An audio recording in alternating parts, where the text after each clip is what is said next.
नमस्कार दोस्तों, वेलकम। एक बार फिर से स्वागत करता हूं आप सभी का आरएस जंक्शन पर। मैं हूं घनश्याम और इकोनॉमिक रिव्यू में हम आगे बढ़ रहे हैं। कृषि पर लगातार हमारी चर्चा चल रही है और इस कक्षा में कृषि से जुड़ी विभिन्न योजनाओं और उद्यानिकी अर्थात जो हॉर्टिकल्चर डिपार्टमेंट है उसकी विभिन्न योजनाओं के साथ साथ जो प्रगति उस क्षेत्र में हमने की है उनको पढ़ेंगे। तो दोनों ही क्षेत्र आपके कृषि से जुड़े हैं और इन पर प्रश्न भी कई बार आते हैं और इसके अलावा मेंस परीक्षा के लिए भी बहुत महत्वपूर्ण है, योजनाएं पूछी जा सकती है। तो चलिए शुरुआत करते हैं। पिछली बार हमने उत्पादन पर बात की थी कि खाद्यान्न और तिलहन का कितना उत्पादन है।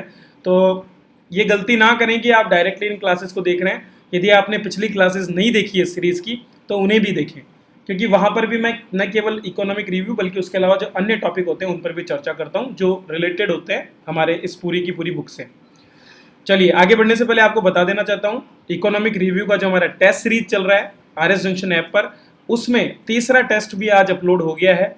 तो कुल 3 टेस्ट अब तक अपलोड हो चुके हैं, तो आप वहां पर जाकर के उसका लाभ उठा सकते हैं। उसके लिए डिस्क्रिप्शन में मैंने लिंक दिया हुआ है, तो वहां जाएं और इसका लाभ उठाएं। इसके अलावा इकोनॉमिक रिव्यू बुक को भी आप डाउनलोड कर सकते हैं, जिसका लिंक मैंने डिस्क्रिप्शन में दे रखा है, तो वहां से आप इसको भी डाउनलोड कर सकते हैं। चलिए तो शुरुआत करते हैं और देखते हैं कौन कौन सी योजनाएं हैं जिनको पढ़ना हमारे लिए आवश्यक है और जहां से प्रश्न आ सकते हैं।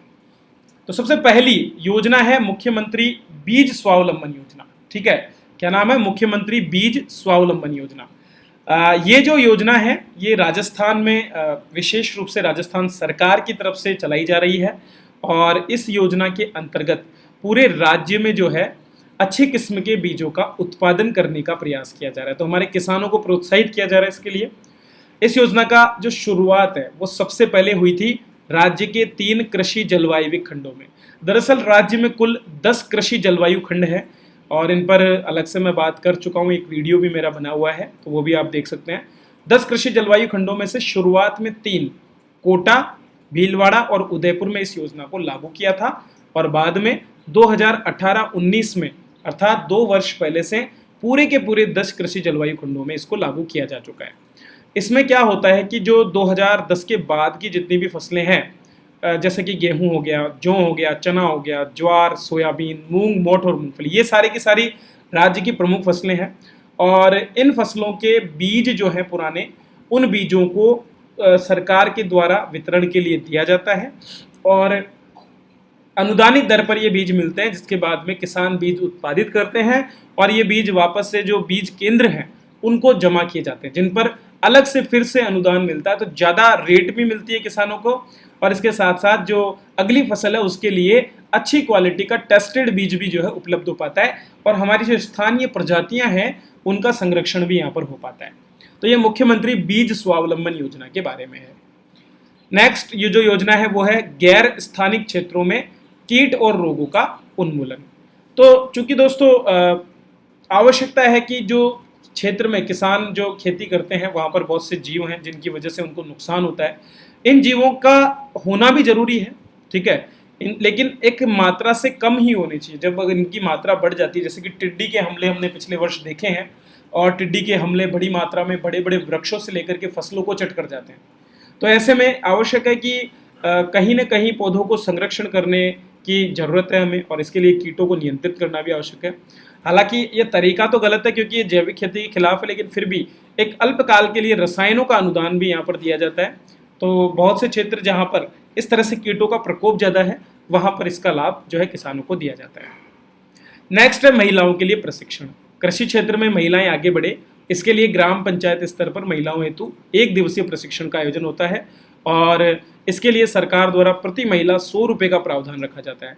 तो 30 महिला कृषकों के प्रशिक्षण हेतु लगभग 3000 रुपये देने का प्रावधान है। प्रत्येक ग्राम पंचायत के स्तर पर यह प्रशिक्षण दिया जाता है ताकि महिलाएं कृषि क्षेत्र में अपने कदम बढ़ा सकें।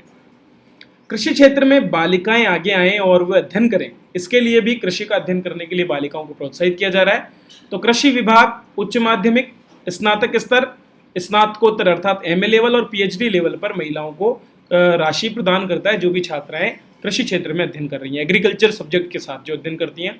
तो अगर हम बात करें उच्च माध्यमिक स्तर की तो 5000 रुपये प्रति छात्रा प्रति वर्ष, स्नातक स्तर पर प्रति वर्ष 12000 रुपये प्रति छात्रा, स्नातकोत्तर और पीएचडी के लिए 15000 रुपये प्रति छात्रा को प्रोत्साहन राशि प्रत्येक छात्रा को दी जाती है बिना किसी भेदभाव के। तो महिलाएं कृषि क्षेत्र में आगे आए, इसके लिए ये प्रयास है। इसके बाद चूंकि देखा देख होड़ हमारे यहाँ पर बहुत ज्यादा होती है, लोग बाग जब तक किसी चीज को देख नहीं लेते विश्वास नहीं करते, और इसीलिए देखकर विश्वास करने के कृषि के सिद्धांत पर आधारित तकनीकों को विस्तारित करने हेतु कृषकों के खेतों पर ही फसल प्रदर्शन किए जाते हैं। नई उन्नत और नवोन्मेषी कृषि तकनीक का हस्तांतरण करने के लिए जो फसलें हैं उनका प्रदर्शन किया जाता है, और ये काम जो है पूरे पूरे राज्य भर में किया जाता है। इसके अलावा राष्ट्रीय खाद्य सुरक्षा मिशन जिन राज्यों में लागू नहीं है, आगे मैं बात करूंगा जिन जिलों में लागू नहीं है, वहां पर भी ग्वार, गेहूं और जौ के फसल प्रदर्शन का आयोजन किया जाता है। मतलब अच्छी तकनीकों का प्रयोग करते हुए जो किसान अच्छी फसलें उत्पादन करते हैं, वहां फसल प्रदर्शन का प्रयोग करके और अन्य किसानों को बुलाया जाता है और उनको उन तकनीकों से अवगत कराया जाता है जिनसे किसान जो है बेहतर उत्पादन कर सके। नेक्स्ट आता है बीज मिनी किट। दरअसल किसानों को खास करके जो हमारे राज्य के सीमांत और लघु कृषक है, मैं आपको सीमांत और लघु बता चुका हूँ। सीमांत 1 हेक्टेयर से कम है, लघु 1 से 2 हेक्टेयर, मतलब सीमांत का मतलब 4 बीघा से कम भूमि वाले, और लघु किसान होते हैं जो 8 बीघा से कम भूमि वाले होते हैं। ऐसे किसानों को नई फसलें उगाने के लिए जो है प्रेरित करने के लिए सरकार की ओर से 0.1 हेक्टेयर क्षेत्र, ठीक है, 0.1 हेक्टेयर क्षेत्र के लिए बीज मिनी किट उपलब्ध कराए जाते हैं टोकन राशि पर। मतलब निश्चित होता है 5 या 10 रुपए पर, ये टोकन राशि पर बीज मिनी किट दिए जाते हैं, जिनका प्रयोग करके किसान जो है अपने लिए नई फसलों का चुनाव कर सकते हैं और आने वाले समय में उनका उगा भी सकते हैं। इसी तरह से फसलों में चूंकि 2 तरह के पोषक तत्व होते हैं, एक पोषक तत्व होते हैं जिनको बोलते हैं मैक्रो, मतलब वृहद स्तर पर जिनका प्रयोग होता है, जिनको ज्यादातर हम एनपीके के नाम से जानते हैं, नाइट्रोजन, पोटाश, फास्फोरस, सल्फर। तो ये सारे के सारे जितने भी हमारे जो न्यूट्रिएंट्स इनको मैक्रो न्यूट्रिएंट्स बोलते हैं। लेकिन इनके अलावा बहुत से ऐसे न्यूट्रिएंट्स भी होते हैं जिनको माइक्रो न्यूट्रिएंट्स कहा जाता है, जैसे कि बोरोन हो गया, जिंक हो गया, इसके अलावा मॉलिब्डेनम हो गया, और इसके अलावा आपका फेरस हो गया, ठीक है। तो ये जितने भी हैं इनको हम माइक्रो न्यूट्रिएंट बोलते हैं, क्योंकि सूक्ष्म मात्रा में इनकी आवश्यकता होती है पौधों को, उनके तने को मजबूत होने के लिए, पत्तों के लिए, फलों को पकने के लिए। तो अगर इनकी कमी रहती है कहीं ना कहीं तो जो है फसलों को नुकसान होता है। तो मृदा स्वास्थ्य कार्ड के आधार पर सूक्ष्म पोषक तत्वों को बढ़ावा मिले, इसके लिए 90% अनुदान पर ये पोषक तत्व उपलब्ध कराए जाते हैं। तो ये काम सूक्ष्म पोषक तत्व मिनी किट योजना के अंतर्गत होता है। नेक्स्ट आता है आपका जीरो बजट नेचुरल फार्मिंग। दोस्तों ध्यान से सुनना है, क्योंकि सुनने से भी हम कई चीजों को बेहतर तरीके से याद कर पाते हैं, ठीक है। तो सुनते समय बिल्कुल फोकस रहिए आप, और वीडियो को लाइक करना मत भूलिए। तो माननीय मुख्यमंत्री जी द्वारा चूंकि पूरे देश भर में जो है लगातार प्रयास किए जा रहे हैं कि जो है ज़्यादा से ज़्यादा मात्रा में जैविक कृषि हो। आसाम जैविक जिला बन चुका है, जैविक राज्य बन चुका है पहला, ठीक है। राजस्थान में भी सिरोही जैसे क्षेत्रों में इसको बढ़ाया जा रहा है, और इसीलिए डूंगरपुर हमारा जैविक जिले के रूप में भी घोषित हो चुका है। तो नेचुरल फार्मिंग को पायलट प्रोजेक्ट पर बढ़ाने के लिए, खास करके न केवल जैविक कृषि से एक कदम आगे, देखो जैविक कृषि में हम रासायनिक उर्वरकों का प्रयोग बंद करते हैं, लेकिन जब हम नेचुरल फार्मिंग की बात करते हैं तो नेचुरल फार्मिंग में हम जीरो बजट की बात करते हैं। जीरो बजट का मतलब क्या है, खेती में लागत को बिल्कुल हम जीरो कर देते हैं। बाहर से ना कोई खाद, ना कोई बीज, ना कोई हल जुताई का खर्चा, कुछ नहीं, केवल और केवल प्राकृतिक रूप से उपलब्ध जो चीजें होती है, जैसे कि गोमूत्र हो गया, तो इनसे बीजामृत और जीवामृत बना करके, और बहुत से ऐसे पौधे जो कि लंबे समय तक सस्टेनेबल रहते हैं, खेती के लिए निराई गुड़ाई किए बिना प्राकृतिक मल्चिंग और ऐसी बहुत सी चीजों को प्रयोग करते हुए नेचुरल फार्मिंग को बढ़ावा दिया जाता है। तो जीरो बजट नेचुरल फार्मिंग, जैसे कि आपने सुभाष पालेकर का नाम सुना होगा, 7 लेयर फार्मिंग वो बताते हैं। तो जो कैनोपी होती है पौधों की, मतलब बड़े आकार का पौधा, उसके नीचे फिर छोटे आकार का पौधा, फिर निचले स्तर पे और छोटे, फिर नीचे जमीन में उगने वाली चीजें, इनका प्रयोग किया जाता है। तो खेती में लागत को कम करते हुए, शून्य करते हुए, खेत का जो जीवाश्म है उसको खेत में ही रखते हुए, केवल फलों और जो भी उसमें अनाज या जो भी उत्पन्न हो रहा है उसको खेत से बाहर निकाला जाता है, बाकी सभी चीजों को खेत में ही रहने दिया जाता है ताकि खेत की उत्पादकता बनी रहे। तो ये क्रियान्वित किया जा रहा है पायलट प्रोजेक्ट के रूप में 2019-20 की बजट घोषणा के अनुसार टोंक, बांसवाड़ा और सिरोही में, और 2020-21 से इसे राज्य के 15 जिलों में आंध्र प्रदेश के पैटर्न पर लागू, क्योंकि आंध्र प्रदेश जैविक खेती में बहुत प्रोग्रेस कर रहा है, खासकर नेचुरल फार्मिंग में, ठीक है। तो वहां पर प्रस्तुत किया है ताकि जो है ज्यादा से ज्यादा किसान अब जीरो बजट नेचुरल फार्मिंग की ओर बढ़ सके। अगला है राजस्थान कृषि प्रतिस्पर्धात्मक योजना। कृषि को एक तरह से कम्पिटिटिव बनाने के लिए, मतलब जनरली कृषि को जो है लोगों के लिए केवल आजीविका का साधन माना जाता है, लेकिन कृषि उन्नत जीवन जीने के लिए भी काम आ सकती है। तो कृषि का उत्पादन अगर बढ़े, उत्पादकता बढ़े, आय बढ़े और बुरे से बुरे मौसम में भी कृषि सस्टेनेबल हो सके, कृषि में कम से कम पानी का प्रयोग हो, इसके जो उत्पाद हैं उनको प्रोसेसिंग करने के बाद अच्छा उनका मूल्य मिले, इसके लिए ये योजना शुरू की है। विश्व बैंक द्वारा वित्त पोषित है, वर्ल्ड बैंक जो है उसके द्वारा इसको सहायता की गई है और राज्य के 17 जिलों के क्लस्टर्स बनाए गए। क्लस्टर मतलब एक एरिया होता है, जैसे 50 बीघा का एक एरिया है, उसको कवर अप करके वहां पर इसको लागू किया जा रहा है। तो लगातार प्रयास किया जा रहा है ताकि राज्य में कृषि प्रतिस्पर्धात्मक बने। यह है राजस्थान कृषि प्रतिस्पर्धात्मक योजना के अंतर्गत किए जा रहे कार्य। चलिए नेक्स्ट देखते हैं, राष्ट्रीय खाद्य सुरक्षा मिशन। पिछली क्लासेस में भी मैंने बहुत इसको पढ़ाया था आपको, जब मैंने इकोनॉमिक रिव्यू पढ़ाया था पिछला वाला। तो राष्ट्रीय खाद्य सुरक्षा मिशन राज्य और पूरे देश भर में खाद्य सुरक्षा के लिए, जो हमारा खाद्य अधिनियम है उसके अंतर्गत जिन चीज़ों की सप्लाई होती है, खास करके दालें और हमारे अनाज, क्योंकि ये भोजन के लिए आवश्यक है, खाद्य चीज़ों में है। तो ज़्यादा से ज़्यादा लोग वर्तमान समय में जो व्यावसायिकरण है कृषि का उसकी ओर बढ़ावा दे रहे हैं। व्यावसायिक फसलों को ज़्यादा उगाया जाता है, जैसे कि सरसों हो गया और ऐसी फसलें जिनसे बड़ी मात्रा में जो है पैसा या आय होती है।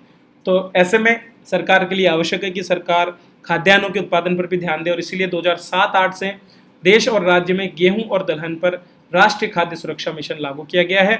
केंद्र और राज्य इसमें 60:40 में पैसा लगाते हैं और इसके अंतर्गत प्रमाणित बीज देना, उन्नत उत्पादन तकनीकी उपयोग करना, जैविक खाद का प्रयोग करना, जिप्सम का प्रयोग, कीट प्रबंधन समन्वित रूप से इंटीग्रेटेड जो हमारे कीट प्रबंधन है उसको भी इसमें प्रयोग किया जाता है, ठीक है, पेस्टिसाइड्स को, क्योंकि कहीं ना कहीं जैविक तरीके से प्रयोग करते हुए और कम मात्रा में कीटों की जो दवाइयाँ हैं उनका प्रयोग करके जो है, जैसे कि इसके साथ साथ ऐसे फल पौधों का प्रयोग कर लें जो कीटों को भगाते हैं, ये सारी चीज़ें इसमें एक साथ होती है। फेरोमोन ट्रैप लगाना, ये सब चीज़ें इसमें की जाती है। इसके अलावा यंत्रीकरण, कृषि में फव्वारे लगाना, पंप सेट, सिंचाई के लिए सोलर का उपयोग, और ये बहुत सी चीज़ें हैं जो सारी की सारी की जाती है ताकि गेहूं और दलहन का उत्पादन भी बढ़े और किसान इसको लाभदायक बना सके खुद के लिए।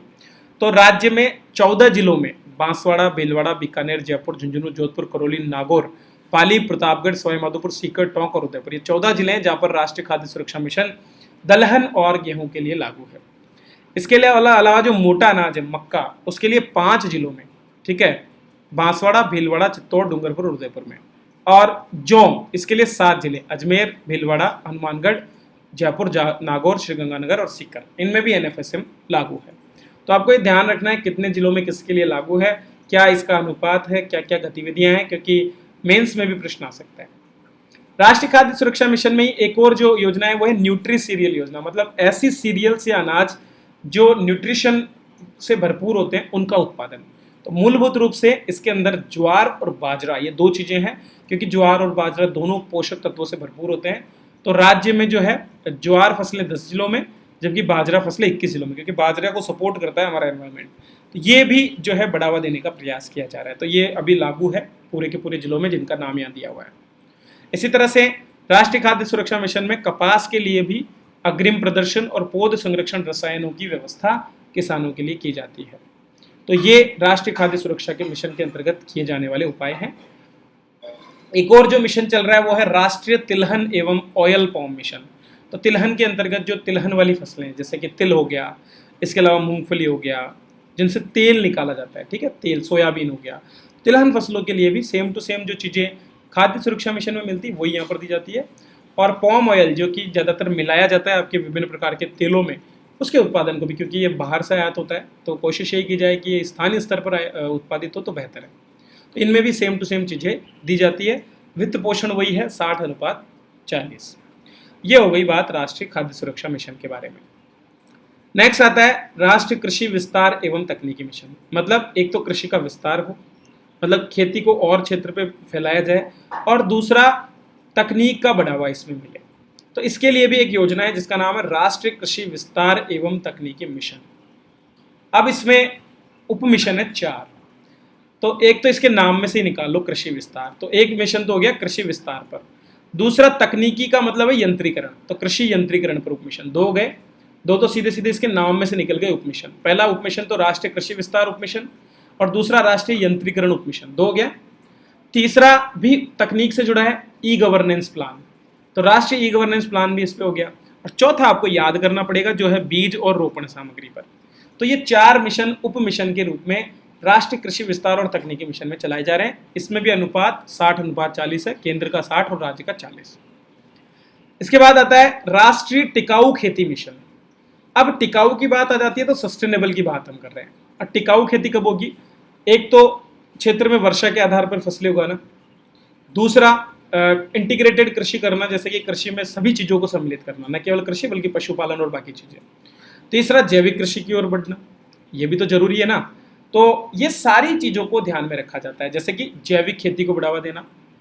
अब पहले 4-5 योजनाएं थी जो संचालित हो रही थी, अब उनमें क्या कौन कौन सी थी? सूक्ष्म सिंचाई मिशन, मतलब सूक्ष्म सिंचाई फव्वारा हो गया, ड्रिप सिंचाई हो गई, ये जैविक खेती योजना चल रही थी, मृदा स्वास्थ्य उर्वरता प्रबंध योजना चल रही थी, और वर्षा आधारित क्षेत्र विकास योजना चल रही थी। ये चारों कार्यक्रमों को एक साथ मिलाया गया है और एक कर दिया राष्ट्रीय टिकाऊ खेती मिशन। और इसमें 4 नए सब मिशन आ गए हैं। अब वही 60:40 का अनुपात इसमें भी है। 4 सब मिशन कौन कौन से ये देख लो। पहला है वर्षा आधारित क्षेत्र विकास, ठीक है। तो वर्षा पर आधारित एरिया डेवलपमेंट का काम इसमें किया जाता है, रेन बेस्ड एरिया डेवलपमेंट। तो इसमें क्या करते हैं कि जो राज्य के अलग अलग कृषि जलवायु क्षेत्र हैं, कुछ ज़्यादा बारिश वाले हैं, कुछ कम वाले हैं, उन्हीं के हिसाब से पशुपालन, उद्यानिकी और कृषि वानिकी, एग्रो फॉरेस्ट्री, मतलब खेती के साथ साथ फॉरेस्ट्री, ऐसे पेड़ों को उगाना जो टिम्बर दे सकते हैं, जिनसे हमें फ्रूट्स मिल सकते हैं, वो सारा काम। तो ये एक ऐसी कृषि है जिसमें जलवायु क्षेत्र के आधार पर, चूंकि बरसात का अलग अलग अनुपात है, उसके आधार पर कृषि प्रणाली का विकास करने का प्रयास यहाँ पर किया जा रहा है। इसी तरह से इसमें वर्मी कंपोस्ट इकाइयों की स्थापना भी सम्मिलित है। तो पहला सबमिशन क्या हो गया? टिकाऊ खेती का वर्षा आधारित क्षेत्र विकास। दूसरा जो मृदा प्रबंधन था उसको कर दिया मृदा स्वास्थ्य कार्ड योजना। तो स्वस्थ धरा खेत हरा का नारा देकर के ये शुरू किया गया था गंगानगर से। तो ये योजना मृदा परीक्षण सेवाओं को बढ़ावा देने, कार्ड जारी करने और पोषक तत्वों का प्रबंधन करने के लिए दी गई है। राज्य के लगभग 7,000 गांवों में इसका प्रयोग वर्तमान में हो रहा है। फिर आती है परंपरागत कृषि विकास योजना। तो जो जैविक योजना थी ना, जैविक कृषि विकास, उसी को हमने परंपरागत कर दिया, क्योंकि जैविक खेती परंपरागत रूप से होती आई है। तो रसायन और कीटनाशकों के दुष्प्रभावों को देखते हुए उनके प्रयोग को कम करने के लिए इस योजना में क्लस्टर बेस्ड और पार्टिसिपेशन गारंटी एक स्कीम है, ठीक है, सहभागिता गारंटी सिस्टम। तो पीजीएस प्रणाली प्रमाणन दिया जाता है, मतलब एक पूरा क्लस्टर 50-60 बीघा का एरिया कवर किया जाता है, उसमें पूरे में जैविक खेती होती है। 3 साल तक जैविक खेती करने के बाद पीजीएस प्रमाणन मिलता है और फिर किसानों को उनकी लागत का अनुरूप जो है दाम भी मिलते हैं अपने उत्पादों के। और अंतिम आ जाता है कृषि वानिकी, एग्रो फॉरेस्ट्री जो है उस पर उपमिशन। तो वृक्षारोपण को बढ़ा करके मिट्टी की जो है गुणवत्ता को बढ़ाना, इसके अलावा अच्छी रोपण सामग्री के माध्यम से ऐसे पौधे जो अच्छे दाम में वापस दे सकते हैं उनको उगाना, ये सारी चीज़ें कृषि वानिकी पर उप मिशन में है, जो कि 2017-18 में शुरू हुआ था। तो टिकाऊ खेती में क्या क्या आ गया? वर्षा आधारित क्षेत्र विकास हो गया, मृदा स्वास्थ्य कार्ड योजना हो गई, परंपरागत कृषि विकास हो गया और कृषि वानिकी पर उप मिशन हो गया। ये सारे के सारे इसमें हो रहे हैं। इसके बाद आता है राष्ट्रीय कृषि विकास योजना। राष्ट्रीय कृषि विकास योजना या राष्ट्रीय कृषि विकास कार्यक्रम जो है कृषि क्षेत्र में निवेश को बढ़ावा देने के लिए है और इसे शुरू किया गया था 2007-8 में। तो कृषि में और ज़्यादा योजनाएं आए और ज़्यादा लोग बाग कृषि में अलग अलग क्षेत्रों में काम करें, जैसे कि कृषि, पशुपालन, मत्स्य पालन, मुर्गी पालन, बागवानी, डेयरी, ये सारा, इन सभी क्षेत्रों में विकास का जो है सारे के सारे लोग काम करें और नए स्टार्टअप्स आएँ। तो राष्ट्रीय कृषि विकास योजना में इंक्यूबेशन का काम भी होता है, ठीक है। बहुत से हमारे जैसे जोबनेर कृषि विश्वविद्यालय, इनके माध्यम से जो स्टार्टअप्स होते हैं जो कृषि क्षेत्र में नई तकनीकों को लाते हैं, उनको मदद की जाती है। तो ये कृषि के विकास के लिए राष्ट्रीय कृषि विकास योजना में होता है। इसमें भी अनुपात 60:40 ही है। नेक्स्ट आ जाता है आपका प्रधानमंत्री कृषि सिंचाई योजना। उद्यानिकी विभाग के अंतर्गत फव्वारा और ड्रिप इरिगेशन जैसी चीज़ों के लिए ये प्रधानमंत्री कृषि सिंचाई योजना लागू की गई है। 60:40 में ही इसमें भी अनुपात में जो है योगदान होता है। नेक्स्ट है प्रधानमंत्री फसल बीमा योजना। हालांकि ज़्यादा इसने योजना ने जो है अभी तक इतना इसका प्रचालन नहीं हुआ है, लेकिन जितने भी किसान क्रेडिट कार्ड धारक जितने भी हैं और अन्य जो स्वैच्छिक किसान हैं वे बीमा करवा सकते हैं फसलों का। तो सरकार इसके लिए अधिसूचित करती है हर साल और 2016-17 से इसको शुरू किया गया है। इसमें 3 तरह की फसलों को, पहला खाद्यान्न फसलें, तिलहन और वार्षिक वाणिज्यिक और वार्षिक बागवानी फसलों को सम्मिलित किया है। खरीफ फसलों के लिए 2%, रबी फसल में 1.5% और वार्षिक वाणिज्यिक फसलों में 5% का फसल बीमा होता है। मतलब कि जो भी बीमा की राशि है उसका केवल इतना प्रतिशत ही देना पड़ता है, बाकी जो है वो सरकार वहन करती है। जैसे कि असिंचित क्षेत्रों के लिए 30% और सिंचित क्षेत्रों के लिए 25% का प्रीमियम केंद्र द्वारा वहन किया जाता है। और इसके लिए जो भी एजेंसी होती है उसका चयन प्रतिवर्ष होता है और इसके माध्यम से किसानों को ऑटोमेटिकली उनके अकाउंट्स में सर्वेक्षण के आधार पर फसल बीमा का लाभ भी मिल पाता है। नेक्स्ट है टिड्डी प्रकोप। तो पिछले साल टिड्डी का बहुत प्रकोप रहा और इसीलिए टिड्डी प्रकोप के लिए नियंत्रण दल स्थापित किए गए हैं, बहुत से सर्वेक्षण वाहन लगाए गए हैं और टिड्डियों को हटाने के लिए रसायनों का भी प्रयोग किया जाता है। तो ये सारा का सारा टिड्डियों को जो है रोकने के लिए, इसमें ज़्यादा कोई प्रश्न नहीं आएंगे। यहाँ तक कि हेलीकॉप्टर और ड्रोन का प्रयोग भी पिछले साल टिड्डी नियंत्रण के लिए किया गया है। तो ये हो गई वो सभी योजनाएं जो वर्तमान में हमारे यहाँ पर चल रही है, उस पर हमने चर्चा कर ली है। अब बात करते हैं उत्पादकता। तो कृषि फसलों में उत्पादकता के लिए लगातार सरकार प्रयास कर रही है और उत्पादकता भी आप देख सकते हैं किस तरह से यहाँ पर बढ़ गई है। तो 1997-98 से 2001-2 की जो औसत उत्पादकता थी उससे हम तुलना करेंगे। तो जैसे अगर हम इन 5 सालों की जो 4-5 सालों की उत्पादकता है उसकी तुलना में 2019-20 में अनाज की बात करें तो 89%, दलहन की बात करें तो 50% और तिलहन की बात करें तो 44% की वृद्धि हुई है। इसी तरह कपास में भी 85% की वृद्धि 2001-2 की तुलना में 2019-20 में देखी गई है। तो ये पूरी की पूरी टेबल है, ये डेटा याद नहीं करना, आपको केवल प्रतिशत याद रखना है कि सबसे ज़्यादा किस में हुआ, सबसे कम किस में हुआ। इस तरह से अगर आप याद रखोगे तो आपके लिए बेहतर होगा। चलिए आगे बढ़ते हैं और बात कर लेते हैं थोड़ा सा उद्यानिकी के बारे में, हॉर्टिकल्चर। तो राजस्थान में उद्यानिकी को बढ़ावा देने के लिए लगातार प्रयास हो रहे हैं और राज्य सरकार बहुत सी ऐसी योजनाएं भी लागू करती है। लगभग 500 करोड़ रुपए वर्ष 2020-21 के बजट में भी रखे गए हैं और राज्य सरकार बहुत से पौधे उपलब्ध कराती है किसानों को ताकि वे हॉर्टिकल्चर की तरफ बढ़े, ताकि राज्य फलों के उत्पादन में आत्मनिर्भर हो सके, सब्जियों के उत्पादन में आत्मनिर्भर हो सके।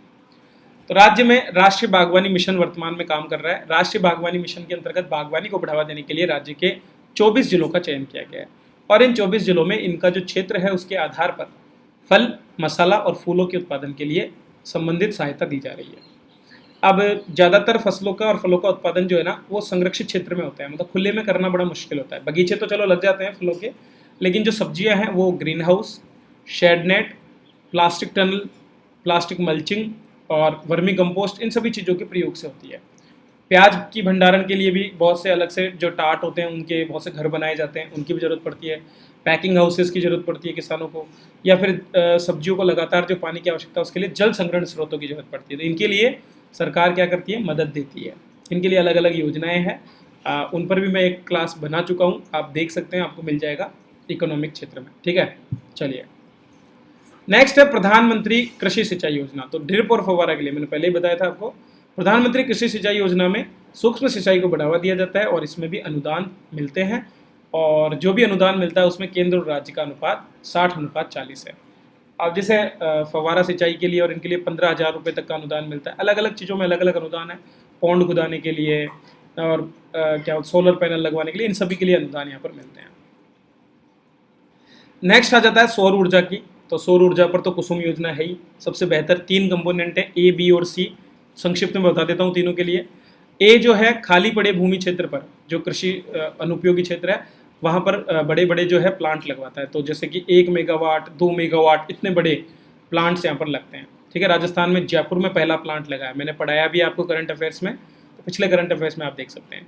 बी जो है, बी वो स्टैंड अलोन, मतलब अकेले, जिस क्षेत्र में कोई बिजली का कनेक्शन नहीं है वहाँ पर सीधा सोलर पैनल लगाए जाते हैं और लगभग 5 HP, 3 HP और 7.5 HP के ये लगते हैं।